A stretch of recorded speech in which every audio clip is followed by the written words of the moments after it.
يا صباح الفل عليكم حبايبي، اخباركم ايه؟ النهارده ان شاء الله عندنا شغل عيد ميلاد حلو جدا جدا، هيعجبكم جدا.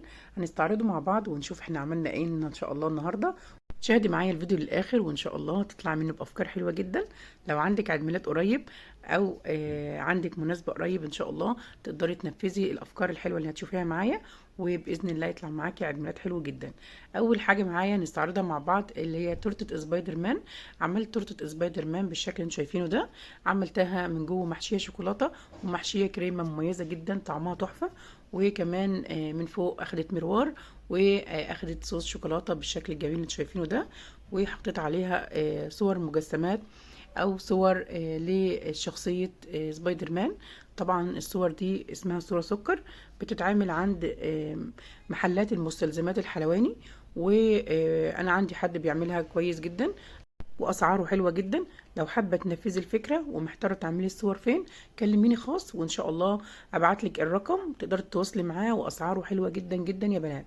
وكمان جوده الشغل بتاعه حلوه جدا زي ما انتم شايفين كده ما شاء الله. طلبت شيت كامل، الشيت بيتعمل ب60 جنيه.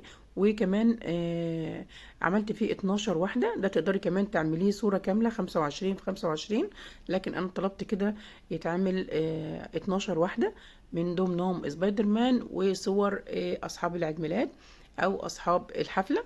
تمام. وعملت بالشكل ده. حطيت عملت كب كيك جنبه عشان يكمل الشكل. طبعا الأطفال بتحب الكب كيك جدا.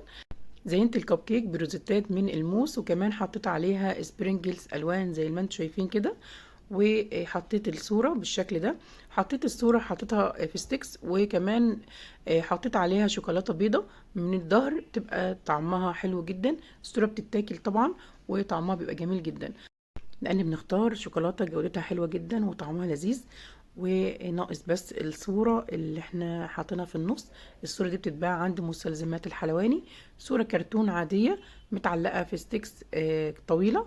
بس لو انت بس الستيكس بالشوكولاتة او بالكريمة الزرقاء عشان يبقى شكلها مقبول، شكلها حلو زي ما انتم شايفين كده.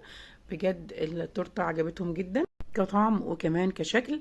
طبعا الشكل ده مهم جدا عند الاطفال لانهم بيحبوا سبايدر مان جدا، فلما يتعمل لهم تورته سبايدر مان تخيلي بقى فرحتهم تبقى عامله ازاي. ده كانت اول حاجه معايا تورته سبايدر مان ومعاها كب كيك بالشكل ده. تعالوا نستعرض مع بعض بقى ونشوف عملنا ايه تاني. عندنا كيك بوبس وكمان عصيان الميكي او ستيكس الميكي، وكمان عندي تورته سنيكرز. وعملت كمان حلويات شرقيه.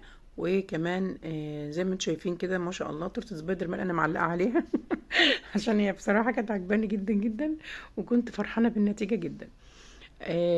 عملت كمان تورته مستطيله موس، طعمها كان حلو جدا. وكمان عملنا حلويات شرقيه.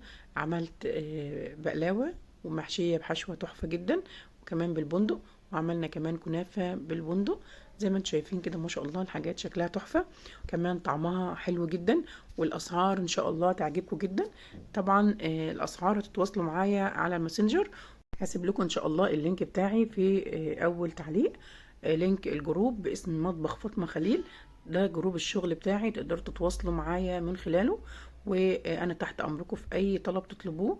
وزي ما انتم شايفين كده دي كانت العصيان بتاعه بسكوتة الميكي، طعمها تحفة وكمان بتفرح الولاد جدا. طبعا هي مش بتوصلك كده، هي بتوصلك متغلفة، وكمان بيبقى شكلها حلو جدا في بوكس شيك كده وبيبقى شكلها جميل.